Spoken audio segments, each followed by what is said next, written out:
नमस्कार एवं जय हिंद बच्चों, आज हम क्या निराश हुआ जाए नामक पाठ हिंदी विषय के अंतर्गत पढ़ेंगे। इस पाठ के लेखक हजारी प्रसाद द्विवेदी जी हैं।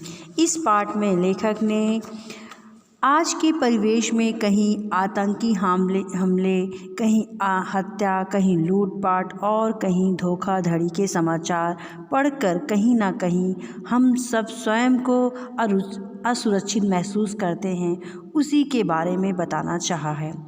बेईमान लोगों की तरक्की देखकर मन डोलने लगता है। हम सोचते हैं हमें सच्चाई के रास्ते पर चलकर कष्ट ही कष्ट मिल रहे हैं, क्यों?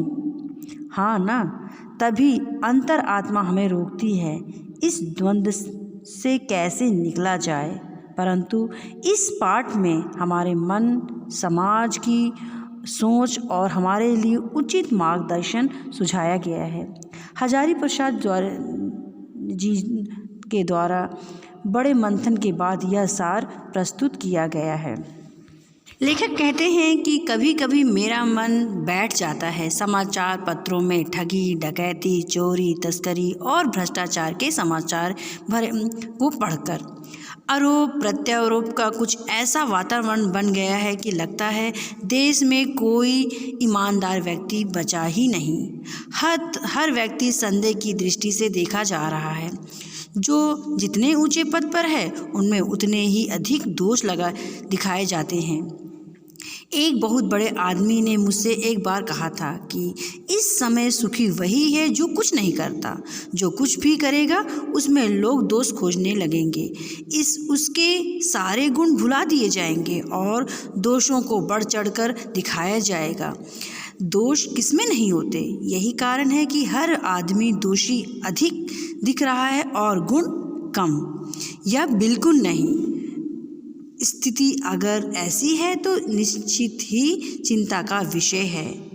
क्या यही भारतवर्ष है जिसका सपना तिलक और गांधी ने देखा था, रविन्द्रनाथ टैगोर और मदन मोहन मालवीय ने भी महान संस्कृत सभ्य भारतवर्ष किस अतीत के कगार में डूब गया है।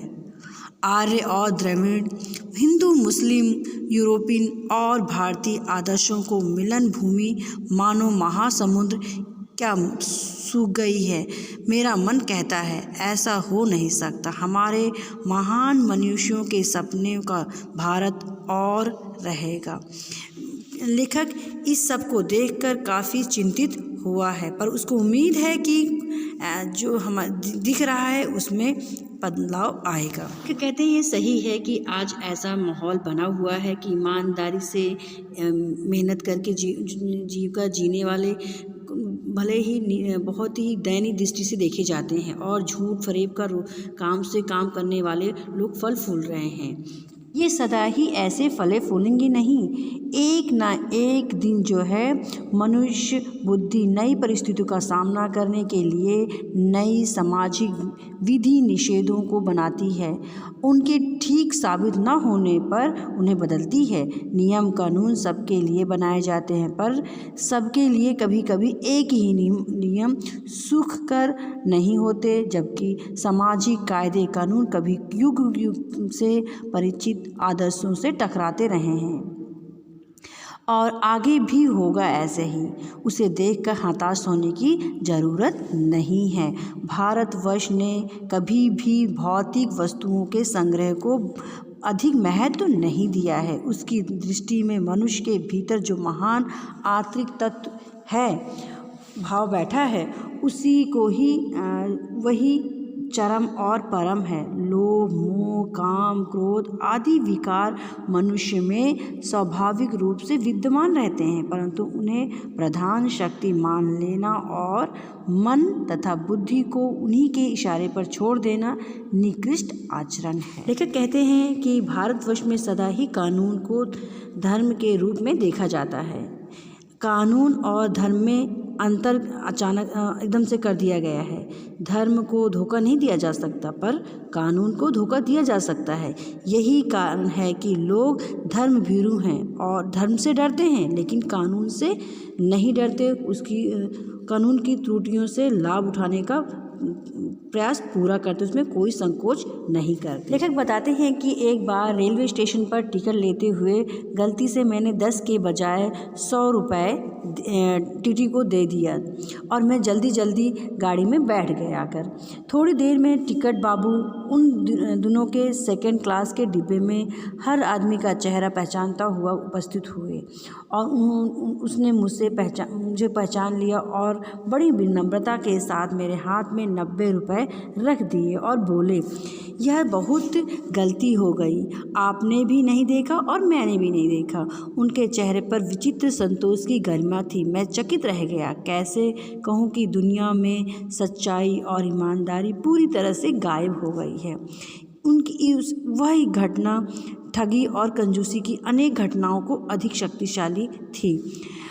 एक बार मैं बस में से यात्रा कर रहा था। मेरे साथ मेरा परिवार और मेरे पत्नी और मेरे दोनों बच्चे थे। बस में कुछ खराबी थी, रुक रुक कर चलती थी और कोई 8 किलोमीटर पहले ही एक निर्जन सुनसान स्थान में बस ने जवाब दे दिया।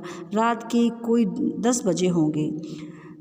या सब बस के यात्री घबरा गए। कंडक्टर उतर गया और एक साइकिल लेकर चलता बना। लोगों को संदेह हुआ कि ये कहीं हमें धोखा तो नहीं दे रहा है।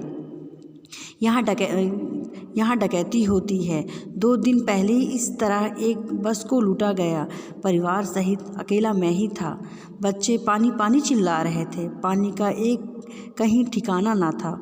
ऊपर से कुछ नौजवानों ने ड्राइवर को पकड़कर मारने पीटने का हिसाब बनाया। ड्राइवर के चेहरे पर हवाइयाँ उड़ने लगी। लोगों ने उसे पकड़ लिया और वह बड़े कतार ढंग से मेरी ओर देखने लगा और बोला, हम लोग बस का कोई उपाय कर रहे हैं, बचाइए, ये लोग मुझे मारेंगे। डर तो मेरे मन में भी था, पर उसकी उस मुद्रा को देखकर मैंने यात्रियों को समझाया कि मारना पीटना ठीक नहीं, परंतु यात्री इतने घबराए हुए थे कि मेरी बात सुनने को तैयार नहीं हुए। कहने लगे, इसकी बातों में मत जाइए, धोखा दे रहा है। कंडक्टर को पहले ही डाकुओं के पास भेज दिया है। मैं भी बहुत भयभीत था, पर ड्राइवर को किसी तरह मारपीट से बचाया। 1.5-2 घंटे बीत गए। मेरे बच्चे भोजन और पानी के लिए व्याकुल थे। मैं और मेरी पत्नी की हालत भी बुरी थी। लोगों ने ड्राइवर को मारा तो नहीं, पर उसे बस में से उतरकर एक जगह घेर कर रखा।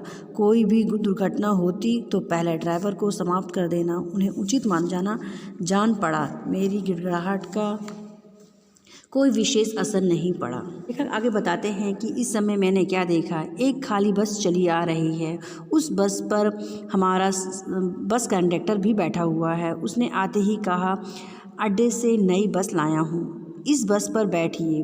वह बस चलने लायक नहीं है, इसीलिए और रास्ते में मुझे एक लोटे में पानी और थोड़ा सा दूध लेकर आया हूँ। और बोला, पंडित जी, बच्चों को रोना मुझसे देखा नहीं गया। वही दूध मिल गया, थोड़ा लेता आया। यात्रियों में फिर जान आई। सबने उसे धन्यवाद दिया। ड्राइवर से माफ़ी मांगी और 12 बजे से पहले ही हम सब लोग बस अड्डे पहुंच गए। कैसे कहूँ कि मनुष्यता एकदम समाप्त हो गई है।